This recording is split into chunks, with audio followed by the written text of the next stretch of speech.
We got one, we got two, we got three different knives we're going to be going over in this video. What is going on, Miguel? Guys here, welcome back to the channel. You're watching Miguel EDC, the channel where we talk everything EDC gear here. And today we got a knife from Lothar, one from Tenable, and one pretty premium looking one here from Molsect. We're going to go ahead and unbox them in this order. We have links to these down below in the description and pinned comments. By the way, here is the Rivery Zero. I was going to be doing the honors during the unboxing here and whatnot. Very fidgety aluminum utility blade made in good old US of A. Can't recommend it enough. But let's check out this one here. It says the maybe Damascus on the blade on this one. All right. We're just gonna go ahead and check it out here. Lothar making some very interesting affordable knives on Amazon. So let's go ahead and take a look. Bada bing, bada boom. Ooh, okay, ladies and gentlemen, we got something special here. We got some paperwork and a T8, T6 little L-shaped tool. But here we go. Let's go ahead and check this one out. I believe Falcon is the name on this one, and we're looking at something interesting with the blade department there. For starters, we got steel bolsters and basically liners with G10 inserts going on here.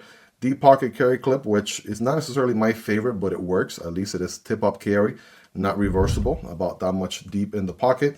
And then we got thumb studs for deployment, and it is going to be a plunge lock button lock. So let's go thumb stud deployment here for the win. Well, bam, right there is the blade. Now I've said this one, I've said this a time or two before. This one has kind of like very traditional folding knife sort of look to it, sort of style, while being a modern folder. It almost looks like a slip joint in a way, but it is actually a modern folding knife. Before we get to the button lock, right, let's just check out that blade. That is actually a pretty good, interesting looking Damascus pattern going on there. Check it out on both sides. All right, looking pretty good. That's going to be a flat grind with a clip point blade. A little bit of a fuller there for personality also. And then as far as deployment, again, a plunge lock button lock. It's going to be very fidget friendly, as you would imagine. Thumb stud deployment is good. Reverse flick, also good. Trying to use the nail. Oh yeah, you can absolutely get at it with the nail of the middle finger there. As far as the air goes, it's going to be mostly a 4-finger grip. Of course, it's going to be a 4-finger grip. I mean, you are able to get a full purchase on it. You don't have a dedicated finger choil, but you actually can, you know, choke a little bit forward, right? Get a little more control of the blade. No jimping on the blade. I'm sure that was an intentional design. But yeah, very, very comfortable. The pocket clip itself is actually pretty comfortable. I'm going to go 9.5 out of 10 right there.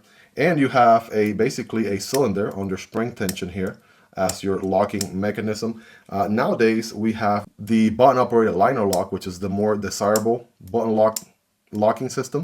But this one was the OG pretty much. So because of that, we are going to do our mandatory whack test.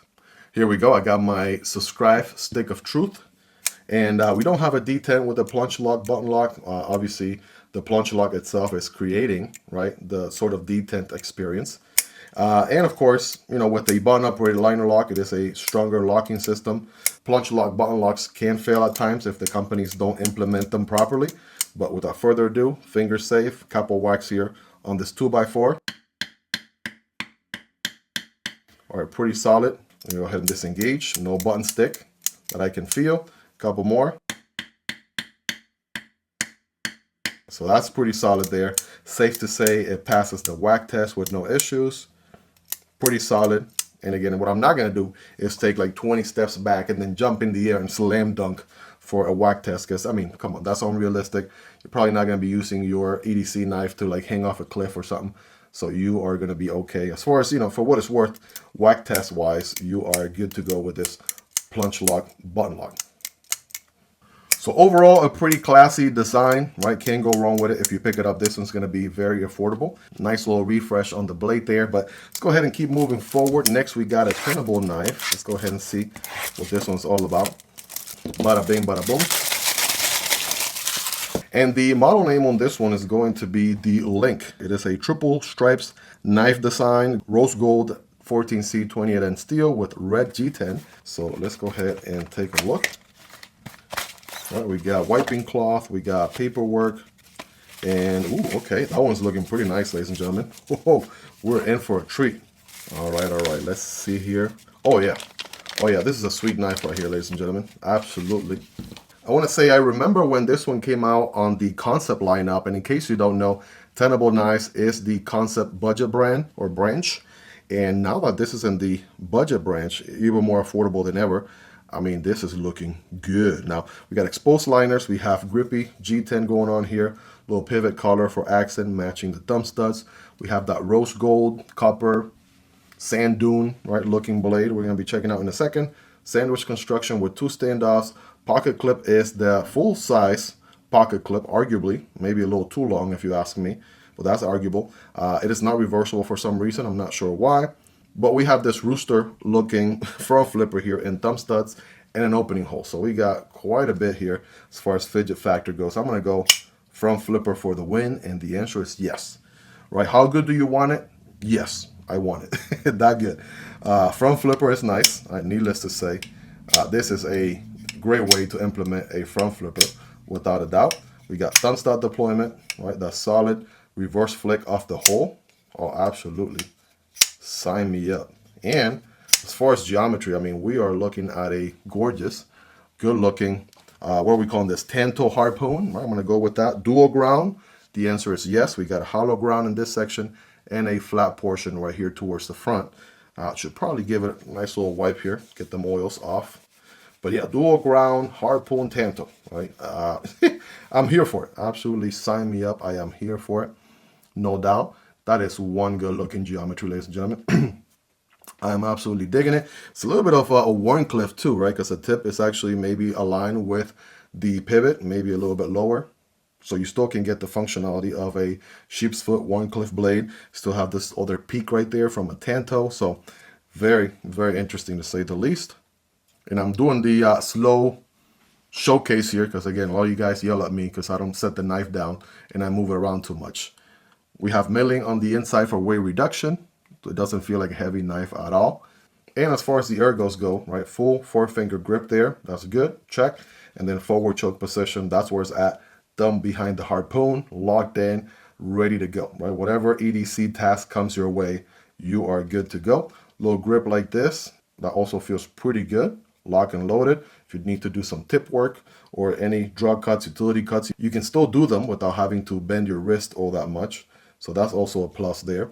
And as a liner, what do we have here? We have good access from the show side. That feels good. Nice chamfer liner there. Nice and easy to move to the left, push down and move to the left. And that engagement is going to be around, what are we saying here? 30%-ish, 25, 30-ish% or so. All right, as close as I can estimate with my human sight, if you would. But I mean, you got multiple deployment options here, right? It's going to be definitely a fidgety one. I do like how they implemented the front flipper, right? Some companies can definitely mess that up. I've seen that time and time again, but not here. Not here. And again, this was a heck of a solid premium knife on the Kansept lineup. Now, love to see it on the Tenable lineup. So you can pick it up for the most affordable price it has ever been at. So, digging it. The Link from Tenable Knives. Absolutely, definitely look into it. 14C, 28N steel, everyone's favorite budget steel these days. An absolute home run right here from Tenable Knives. I'm telling you, ever since Kansept launched the Tenable lineup, right, and offering models at a more affordable price point, that has been a huge W for the EDC community. And I have been here for it all the way. So, needless to say, I'm already, a huge fan of this one. But we got one more knife to check out. This one's from Molsect Knives. Model number, do we have a name? Yes, no. Okay, let's just go ahead and dive right in. All right, let's see what we're dealing with. We got a zipper pouch. Bada bing, bada boom. Nice feel to it. Wiping cloth and silica candy right there. And, ooh, okay, there's the knife. And what are we looking at? I gotta tell you, man, Molsect Knives, they often have some off-the-wall looking designs, something that I have not seen in any other brand out there. I mean, look at this. What are we looking at? Is this a knife? Is it not? I mean, obviously it is, but to the untrained eye, you hand this to a non-knife person, they'll be like, what in the world? What is that? That looks pretty cool. And I will have to agree. So we got these, I think Kansept called them dimples on the different model we recently just looked at, but kind of these different concave sections on the titanium, be blasted, of course, which is my cup of tea. The whole knife is very monochromatic. I absolutely like it. Are they serialized? The answer is yes. We got 62 out of 200. That's pretty sick there. Then we have the Molsect branding on the opposite end, kind of like this oval little section there. Captive pivot, and then we have, it looks like a front flipper. The blade actually protrudes past the handle here for also a back flipper with some jimping there as well. And as far as the steel, we're dealing with N690 steel. So yeah, let's just go ahead and get it deployed here. What are we working with? I do like that the blade tucks into the handle completely. Kind of makes it a nice EDC knife on the DL, right? If you know, you know, because the blade doesn't necessarily reveal itself entirely, right? Maybe like what, 98%, but there we go. Back flipper for the win. Well, bam, right?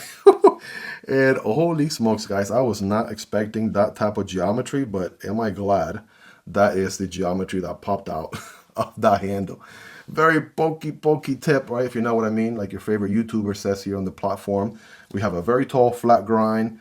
What are we calling this? Drop point blade? Are we going spear point? I mean, it could be any of, you know, all of the above, really. That is definitely a gorgeous looking geometry there. Love the sort of reflective, I can't even say stonewash, but it's also not a satin finish. It's kind of like a very reflective, opaque looking sort of finish on it. I like it. Needless to say, I like it a lot. You guys are getting a closer look at it here before, you know, again, I move it around like a hot potato. I got you, right? Definitely get a closer look. What I find interesting too is this nice little quirk here. So we got a titanium pocket clip. It kind of looks like it sits in a way where it wouldn't be reversible. But then on the other side, you get a popping screw that feels like you could undo by hand. But I just find it interesting that it protrudes out so much. I mean, a very interesting detail. It kind of seems conscious, if you ask me, to make it so it pops out that much. Lanyard solution back here, nice and clean, so you don't have an ugly lanyard hole. So that's the way to go. And again, the pocket clip actually looks very nice and uniform. What kind of locking system are we working with? Hello? Is this a liner lock? Is this a frame lock? How do we close this knife? Ooh, okay. Oh, okay. Wow. Ooh, okay. I was not expecting that. I'm going to tell you this right now. I was not expecting that. I'm like, okay, you know, it's going to be it's going to be a liner lock of some sort, right? No big deal, but it is not a locking knife. So that's something to keep in mind there. So it kind of gives you maybe like slip joint vibes in a way, but you have, it looks like a little detent. Is this a double detent? I think so. Detent here on the open and a detent on the close. So like a double detent experience. And then it looks like if you wanted to, okay, this is why they did this. I'm over here. I love when I'm doing an unboxing and I'm discovering new, cool, different things. It looks like you can undo, right, this screw right here and then screw it over there. And then that would make it as close to a fixed blade as you can. It would technically add another point of lockup because in a way you have this hole on the titanium. You have this hole here on the blade. And then it actually goes all the way through the other side where it's actually threaded. And then there you go. That's a better look. And then you could actually, theoretically, screw this guy in there and make it a fixed blade. So why don't we do that real quick? I'm going to use the Drive-R-Saurus from Kansept EDC. This is my new premium bit driver, if you would. So I think this might be a TA, and that's what I have equipped here. It absolutely is. So it came out pretty easily. And let's get a feel for it. So it looks like the knife is not going to fall apart without it. And then I'm going to screw this guy in here. Looks like I can do it by hand. But of course, if I have a TA bit driver on hand, I might as well use that. All right, I'm not going to go crazy. Just torque it a bit. And yeah, that is not unlocking at all. That is, I mean, if I push it, I hear a tad bit of movement, but that's it. Right, that is, ladies and gentlemen, as close to a fixed blade as you can get with the folding knife. A lot of companies have done this in many different ways. We recently looked at the Tundra from CJRB Knives, and this one also has a hole here. You can tighten the whole steel pin on there to turn it into a quote-unquote fixed blade. So that's an implementation right there, like on the CJRB Tundra. I mean, this one is doing something different, but again, a hole that lines up with the blade and the handle itself. So a very interesting take. Well, if you wanted to do some fixed blade kind of work, you can. Then once you're done, or you want to fold it as a knife, you would just unscrew this guy. I like that it has a place for it, right? You don't have to like worry about losing it. It has a dedicated place for it. You will screw it back in here, and then you are good to go. It looks like if I do it by hand, I can loosen it up in the future. There we go. But of course, if I have a tool handy, that's exactly what I'm going to do. Where do we go from here, guys? So what are your thoughts on that? All right, pretty cool, interesting little surprise there. I was not expecting. I also was not expecting it to be a double detent. So we got a 2-for-2 surprise on this one.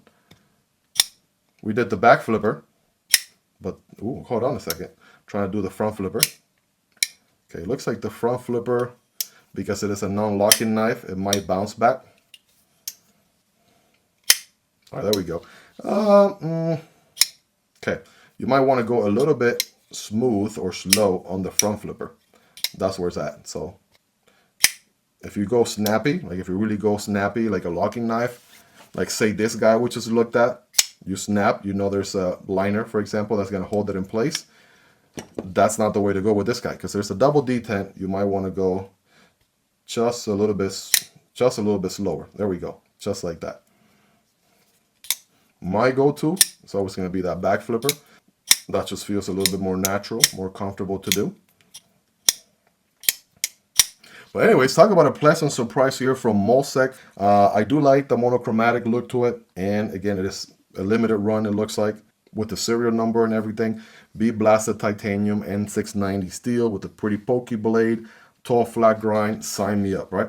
I'll also leave a link down there for the Drive-R-Saurus if you guys are interested on picking one up.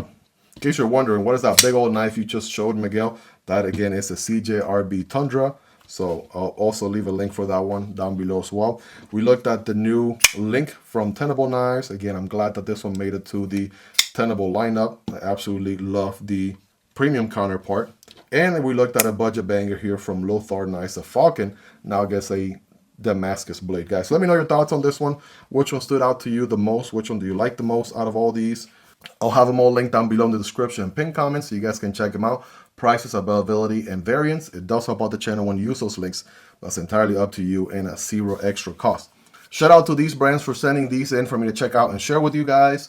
And shout out to my Patreon supporters and channel members for supporting what I do here. You guys are awesome. Your love and support means the world to me. Check out the 50K giveaway. If you haven't entered already, check out that video right there on your screen. Hope you guys really enjoyed this one. If you made it to the end, you're the real MVP. Hope you guys have a wonderful rest of your day. Take care, and I'll see you on the next one. Either this one or this one. Peace.